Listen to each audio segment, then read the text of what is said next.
I'm going to go over the details for the pre-order exotic New Land Beyond and how it behaves in endgame content for solo gameplay. Before we go into the video, I just want to quickly note about the Right of the Nine update and one criticism from me about it. With the new update, there's 3 difficulties for each dungeon: Explorer, Eternity and Ultimatum. So as far as I would say, Explorer's beginner, Eternity is intermediate and Ultimatum is for advanced. That works perfectly fine as a fireteam perspective. No problem with that.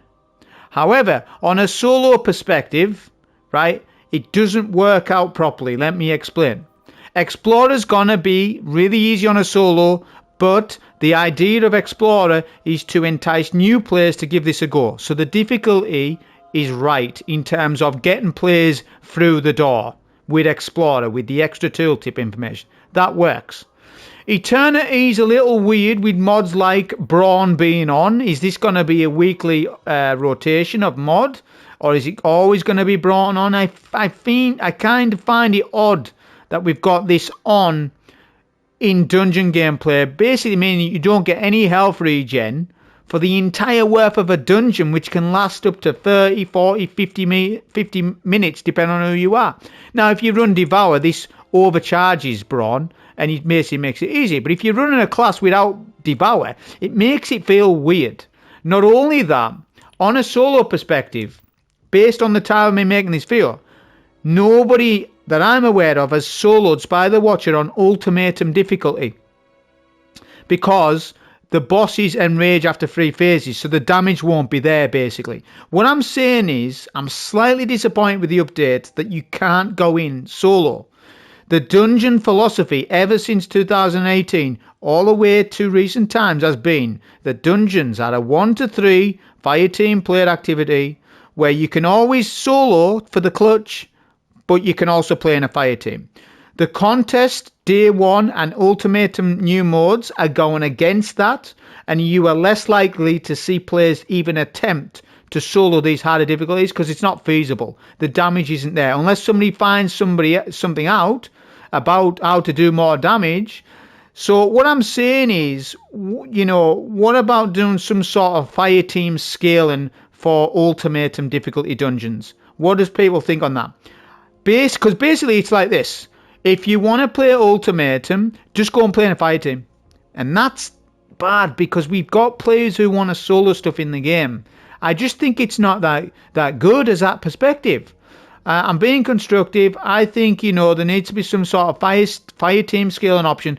I'm not asking for it to be easier. I'm just asking it so that we can feasibly try to solo Ultimatum. Because I wasted hours yesterday trying to solo this to find out that really you can't do it. So I was a little bit annoyed by that. But it's constructive feedback. The update's still decent. On a fireteam basis, it's amazing. On a solo basis, not so amazing, I don't think. But the game doesn't revolve around me and my solo needs. It revolves around other people as well, and I need to understand that. Okay, so we're showing you the New Land Beyond exotic in endgame content, just to see, what it's like. And at base short information, right, it is essentially a kinetic version of Icebreaker, but better. So Icebreaker is a very good weapon in the game, but is very build dependent. If you don't run a good build with it, you're not gonna do as good as what you would hope. But when you build into it, it is very good. However, the thing about New Land Beyond is, it does not need one single build to cook in the game. This is, make no mistake, a fantastic Grandmaster weapon. It is unbelievably good for activities that are lasting longer than others, because the longer you play with the weapon in the activity, the better that it gets. I'll explain exactly the breakdown of the numbers. We've got Horizon Iron Sights, Accurized Rounds, Bullseye Bolster. Line of precision each substantially increases this weapon's target acquisition, handling, reload, and stability for a short duration. And it's got Snapshot, which is nice. It really is. Short action stock. So obviously it's a D1 reprised exotic, but now it's a special weapon, kinetic sniper, which is actually the play for this weapon in my opinion. So, the Master. Score and precision hits increases his weapon's damage until the wielder's defeat. Massively increases ammo reserves. So on a solo GM environment, these weapons are unbelievably good and can be spammed. Okay, so now let's get the technical information. Destiny 2 Compendium says, reading from the second sentence, upon scoring a precision hit, grants a stack of the Master up to a maximum of 100 stacks until death. It gives all these numbers. There's, it's a lot of stuff going on there. Aim assist for so many seconds, stability handling, reload. It gives question marks there on this description. But that's not what I'm concerned with. I'm concerned with the next trait, the Master. Grants increased precision damage up to 70% at 20 stacks. Renames the Grandmaster afterwards, slowly increasing up to 73% over 100 stacks. So there is a soft cap at 20 stacks to get a 70% buff. After 20 stacks, from 20 stacks to 100 stacks, the benefit of damage will be not that much. It will only go up 3% according to that description. As you can see, at times 5 stacks it's 35, at times 10 stacks it goes to 49.5, times 15 stacks 60.7%, and finally at 20 stacks 70%. So for those who have been running this weapon trying to get to 100 stacks, you really don't need to do that. But on a solo GM environment, you probably will get to 100 stacks, depending on how long the GM is. So essentially, you just want to get to 20 stacks and you are happy enough with that. Yeah? So this weapon works very well with double special weapons, but double special weapon loadout. But in this run, I wanted to run a primary because I want all my special weapon ammo to go into New Land Beyond, because I want to see how the weapon performs as a special weapon on its economy. I don't want to split my special bricks in half. If I do this, I will split the special bricks in half between the two weapons. I don't want to do that. So I'm going to use a primary, right? And I'm going to add a debuff primary to the build. The primary is not really into the build too much, but Wither and Gaze does add me a debuff, so I can increase the damage of New Land Beyond of the numbers I've just mentioned. Now, can we take 10 seconds just to appreciate the pre-order bonus, best ever pre-order bonus that we've ever seen in Destiny 2's history ever?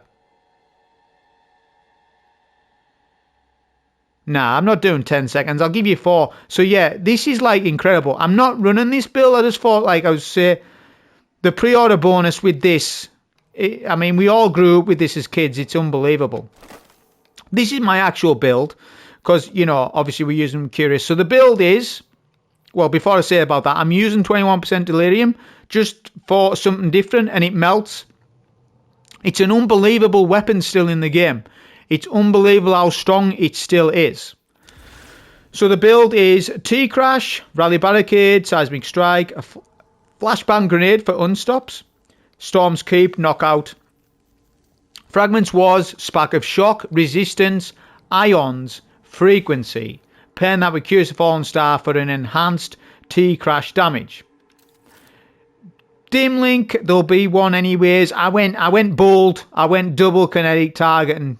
Kinetic targeting loyalists were asking me to run it with that, so that's what I did. Double solar resist is kind of important for this week's GM. But other than that, really, double bomber proc sword, all the usual stuff. Kinetic scarf, because I want to use New Land Beyond as much as possible. Artifact mods are on screen. Limit break's important. Defeat blast. All the rest of it. But you've got the mods there, right? Okay, so that's that part. The GM mods. Right, let's just run through it. Arc Surge, Strand Surge, Solar Threat, Champions are Overload, Barrier and Unstop. So we've got all 3. I can stun all 3 with my loadout. Remember, it's Barrier Sniper. Yeah. That will also mean, well, if you run an Arc subclass or Barrier Sniper, one of the two, you will overcharge New Land Beyond for a damage boost. So it is getting 25% Surge buff, overcharge kinetic buff. It's getting Wither and Gaze. Can't mind that. Is it 15% debuff, I think? And then it's also getting 70% or 73% buff total when you cap out New Land Beyond's damage. But yeah, that was the build and everything on with the run. Okay, so in this run we're going to establish how well New Land Beyond performs for a damage basis and the amount that you can spam the weapon. This weapon ammo economy is unbelievably really good as far as a kinetic special weapon sniper. So that's what we're going to evaluate in the run. I'm just going to get a flashbang in middle here just to deal with some of these goblins. I will say that this is one of the worst GMs to actually run New Land Beyond in. There'll be much better GMs that we could run this with, but most people don't have access to other GMs. They just have Warden right now. So I'm going to do a Warden because people only have that. If I run Scarlet Keep, people don't have Scarlet Keep. I will run this weapon again on a different GM at some point, for sure. My Overload freaks out for some reason. We debuff him as well, and then some weird bolt charges end up going on. That was weird. I don't know what happened. I was wanting to use my sniper on him, but he didn't reveal his crit and then started looking elsewhere. I don't know what that was. So remember, I just said at the start of the video, you only want to be interested in getting a ×20 buff. No more than that needs to happen. Well, you're gonna intrinsically gonna get higher than that, but if you don't need to actively look for kills after ×20. But if you naturally just want to snipe enemies down from a distance, then you can totally do that. Yeah, but what I will say is when you haven't got access to a crit, just use your other weapons. But when you've got access to the crit, it's worth using to build up your stacks. Of course, like, look, these goblins are looking elsewhere. So that's fine. I'll just LMG them down then instead. I will say that with no buff, No Land Beyond's 3 tapping champs without a buff. Let's see what the footage says. Let's see exactly, because that's what I'm really interested in, is the damage on orange bars, which it's one shot in orange bars at base with hardly any stacks, and what's the damage on champs. That is where this weapon will be broken or not, is how good it is. Look, this guy's not revealing his crit. 87k. Remember that as well. Oh, I'll mention in a minute. We're going to do a Wither and Gaze shot. That will debuff the champ and slow him. Then we'll get a stun with flashbang. 96k. 2 shots and that champ is finishable. Just about. I thought he was. Now he is. So we're getting a champ finishable after 2 shots. Bear in mind that is some bolt charge damage as well. So to review this weapon again, I think it would need to turn off Defib Blast and run a non-bolt charge build to fully see what it's doing. But it's about 3 or 4 tapping champs. When you get that buff going at ×20, that's about the damage it does. If you combine a bolt charge, then you're spending 2 shots per champ. That's crazy. For a special weapon to only snipe a champ twice and get him finishable, that's crazy. So same thing, we'll get a barricade down here, we'll debuff the champ. We can crit just as the barrier does the shield. So you can get a crit and the shield break at the same time if you time your shot perfectly. So look at the amount of damage we just did there. So like I say, you don't need to be like running around, make sure that you get every single crit, because the difference between ×20 stacks and ×100 stacks is only 3% difference. I don't know why they made it like that. It is kind of cool that you can go that high in stacks, but this is almost like Sturm, because Sturm can do that. It can overcharge a lot of shots, right? Which I've showed some Sturm tricks over the years in the past. I use a T-Crash on that barrier champ just because it's the best time to do it. I was going to use it on the unstop, but there was a Hibernova, so I decided to stun the barrier instead. I'll get a stun with my melee. That's what I'm using it for. And look at that, 2 shots. We get the Wither and Gaze, then we do 2 shots with No Land Beyond, finish a kill, and that recuperates special ammo. Because of Dreadful Finisher. Dreadful Finisher is incredible. So you could basically, in theory, on paper, do all GMs solo with only No Land Beyond. And only No Land Beyond damage, apart from when you need to stun an unstop or an overload. Apart from those 2 instances, you could just kill everything with No Land Beyond. The ammo capacity goes that far with the weapon, is where you can just keep using it. Because by the time you've killed like 50 yards, you're getting special bricks anyways. It's got good ammo economy in this weapon. Probably the best ammo economy sniper in the game right now. Look at this. Debuff with Withering Gaze. 2-tap. 2-tap the Hydra. Incredible damage. Okay, I'm going to take the Barrier Champ on the right first. And again, I'm focusing on the New Land Beyond gameplay. Debuff first. I do my shot slightly too soon, but that's fine. We're getting 109k now. And then we just clean up the champ before the train comes. I'm going to get a flashbang in mid so that I can deal with the barrier on left. And again, I'm going to focus all on the No Land Beyond gameplay. That's crazy damage. I didn't even have bulk charges that time, and it's still melting. Okay, so now the 2 barriers have been melted, so it's top marks for barrier champs. It's top marks for any champ damage at all. It's good for boss damage as well. I have yet to use this weapon in a dungeon, on a dungeon boss of any kind, so I can't really comment too much, and I haven't seen anyone else's gameplay yet. Fully, like a full breakdown of this weapon on bosses and raid bosses and stuff like that. The only test I've done so far with the weapon is in a GM. That's all I've done so far, because I only just pre-ordered today.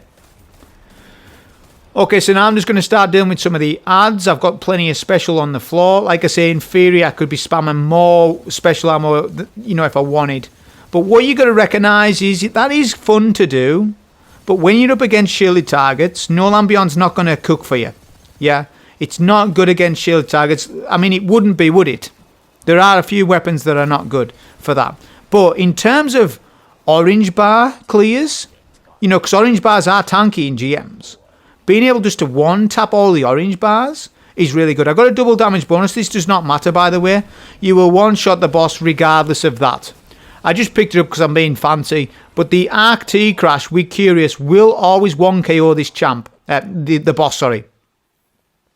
I don't want the run to take too long. And that's one thing you've got to realise, is that this exotic is not a speedrun exotic. It's not for that crowd of people. It's definitely not for those crowd of people. But what we've got to recognise as D2 players is there's a lot of different diverse players in this game now. There are people that want to solo. There are people that don't want to solo. There are people that want to speedrun. There are some people that like to take more of their time in their combat. Don't call on those players. It's not fair, I think. There's a lot of good players who are a little bit slower in their gameplay. But I've noticed with a lot of those players, some hardcore players as well, might be a bit slower. Doesn't matter though. They never die. Yeah, and sometimes they're on CQC builds and they play a little bit slower than other players. Never die. There's a lot to be said about that. And this exotic is perfect for people who are older in age and are more likely to have more... They want more strategy in the gameplay from a distance. Again, let's not call too much people who like to play from a distance. I like playing from a distance. I love a good primary in D2. I've said it for a long time. You know, it just isn't always about Consecration Lord of Wolves. Sometimes it isn't. You've saw me. I play CQC. I put loads of videos out showing you Quieter One CQC, Lord of Wolves CQC. We've done all sorts of things over the years, so I'm fully aware of CQC combat in this game. But I think, you know, you've got to recognise that some players do like to play from a distance because we've got a wide variety of different players who play this game. And No Land Beyond feels like a weapon from like an army game put into D2. And it works fantastic. And it did in D1, but that was for PvP. In D2, with the rework, this weapon is a monster in PvE. It's just not a speedrun one. But remember, 99% of you don't speedrun anyways. And I'm all for fun exotics. This exotic is fun and it feels powerful. I'm all for it. So sign me up. I like it. I like this type of gameplay also. And I think it's just, it ends up turning into a mini game of pot shots. Pot shot the entire GM, get a massive buff up. Then when you get to the final boss, you're rewarded because you spent 15 minutes critting ads upon ads to then get a bigger damage buff. The idea of it is fantastic. Like I've said in the past with the Sturm buff. Not the Sturm buff, but the Sturm mechanic. It's a very powerful hand cannon. I've used it with 100 odd bullets in it to kill bosses and do damage and stuff. This is going back a few years. Some of you loyalists will remember. You newcomers won't have a damn clue what I'm on about. But they've took the Sturm mechanic in a way and give it to New Land Beyond, but it gets it by just doing crits. Yeah. Now look at this. I've got access to double crit on this boss, this champ. I'm going to debuff him. Let's see the damage. 134. That was body shot. 1116. So yeah, it's putting out some crazy numbers. I just melted that champ in like 2-3 shots. I haven't got a super, and that's what I want right now. So instead what I'm going to do is I'm going to just deal with the Unstop and the Overload. I'm just going to LMG. Look at that damage with 21% Delirium. It's a fantastic LMG with Kill and Tally Overflow. Pick it out your collections. It's really good. I'm going to double T-Crash the double barriers in mid. It saves time on the run. Not that I'm speedrunning it. I'm not, obviously. I'm using this weapon. I'm testing it out. That's the idea of the run. I'll get a stun via my melee and then just double tap. I love the animation on the gun as well. They've done really well with that. But I like it as well with this season, because Barrier Sniper and Dreadful Finisher, it means unlimited special weapon ammo, which means you can just spam this sniper. And even without Dreadful Finisher, you're going to cook. I get under a bit of pressure here because, let's just see, look, I don't know what happened. I was not meant to finish that goblin. And I don't know how that even was possible, but it happened. So I end up getting a flashbang and panicking a little bit, and I can't get crit. So this gameplay, I end up messing up a little bit, actually. So what I'm going to do is, my abilities come in clutch there, because I was actually a little, I got done over by crits. The champ stunned in an awkward spot. So I actually did get screwed over a little bit, but my abilities saved me there, and then I was able to clutch it up with decent position at the end. But it was not ideal what just happened there. That wasn't the best. Just because the way the champ and the Vex crit points, where the champ is stunned, determines on how the crit is shown to you. And if the crit is shown to you in an awkward spot, you're screwed with a weapon like No Land Beyond. Ariana's Vow suffers in the same way, exact same way. Yeah, it's just Vex crit spots. That's why I was saying it's not actually the best GM to run. Scarlet Cape would be 100 times better to actually run this GM on. Not because of difficulty or anything like that, just because it's a ranged GM and the boss is weakened to crit damage. So it'd be very interesting to see a GM like that. And other GMs as well, to be honest. But like I say, I'm running Warden because everybody else has Warden. I go in with a flashbang here, just look at how good the utility of the flashbang, and then I clean them up with 21% Delirium. And I'm looking to get my super if I can. I'm trying to clutch it out, and I do end up clutching out a super, which is pretty good. Because I like to super the VIP. This is just how I do Warden and Offing runs in general, no matter what loadout I'm on. Generally, if I'm on Arc Titan, even if it's Prismatic, I'll make sure I have a T-Crash, because it speeds this bit up. It just speeds this little bit up, you know. It doesn't matter if I haven't got Limit Break. I can't get Limit Break because I haven't got I've already got Ball Charge ready. If you've got Ball Charge ready and then pop a Barricade, you won't get amplified. That was the thing there, but it didn't matter. I 1KO that VIP anyways because I got Limit Break T-Crash on with Curious, which is enough. However, the Limit Break does come into more of a play with the final boss because you can do much more damage to him because he's got a larger health pool. Yeah, whereas that VIP, he dies no matter what if you've got Curious on, so it makes no odds if you've got Limit Break on or if you haven't. Whereas with the final boss, it does make a little bit of a difference. If you want to solo one cycle him, Limit Break comes much more important. In actual fact, for the solo one cycle, it's better with a linear, but I wanted to run 21% Delirium just to see what it's like these days. But it is actually better with Particle and a linear in actual fact. But I've solo one cycled this boss a few times now at this point. This might be my 4th or 5th time I've actually solo one cycled him in a video. I've done it much more than that this season. Right, I'm going to pop a Barricade, and the idea now is to get the Barrier Champ. But his crit is being awkward. And that champ is in the way a little bit, but yeah, we'll just get rid of the champ, that's fine.